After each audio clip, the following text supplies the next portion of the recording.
আসসালামু আলাইকুম ওয়া রাহমাতুল্লাহি ওয়া বারাকাতুহু। প্রিয় দর্শক, আজ আমরা জানবো একটি বিশেষ রোজা সম্পর্কে, যা একটি দিন রোজা রাখলে পুরো এক বছরের গুনাহ মাফ হয়ে যায়। হ্যাঁ, আমি বলছি আরাফার দিন রোজা সম্পর্কে। চলুন বিস্তারিত জেনে নেই। আরাফার রোজা কাকে বলে?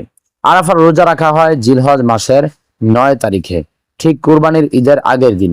এই দিন হাজিরা আরাফাতের ময়দানে অবস্থান করেন। এই দিনটি হজের সবচেয়ে গুরুত্বপূর্ণ দিন আর রোজাদারদের জন্য সবচেয়ে ফজিলতপূর্ণ রোজা। প্রিয় দর্শক, এই রোজার ফজিলত কি? রাসূল সাল্লাল্লাহু আলাইহি ওয়াসাল্লাম ইরশাদ করেন, আরাফার দিনে রোজা রাখলে আগের এক বছরের গুনাহ এবং পরের এক বছরের গুনাহ মাফ করে দেয় আল্লাহ তাআলা। এই হাদিসটি সহিহ মুসলিমের 1162 নং হাদিস। প্রিয় দর্শক, কি বিস্ময়কর! একটি মাত্র রোজা, অথচ 2 বছর গুনাহ মাফের আশা। এটি কেবল হজে না যাওয়া ব্যক্তিদের জন্য, যারা হজে গেছেন তাদের জন্য এই রোজা নয়।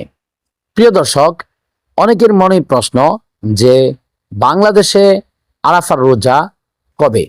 প্রিয় দর্শক, আমরা জেনে নেই বাংলাদেশে আরাফার রোজা অনুষ্ঠিত হবে 6 জুন শুক্রবার। 7 জুন শনিবার ঈদুল আজহা। ঈদুল আজহার আগের দিন 6 জুন শুক্রবার আরাফার রোজা রাখতে হবে। প্রিয় দর্শক, এই দিনে কিছু করণীয় কাজ আছে। চলুন জেনে আসা যাক সেই করণীয় কাজগুলো কি কি।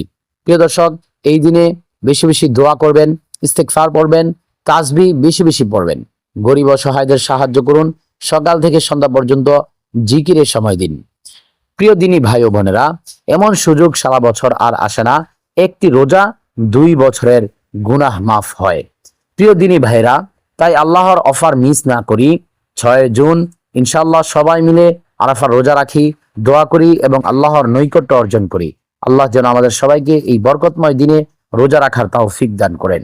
প্রিয় দর্শক, ভিডিওটি শেয়ার করে অন্যকেও দেখার সুযোগ করে দিবেন ইনশাআল্লাহ।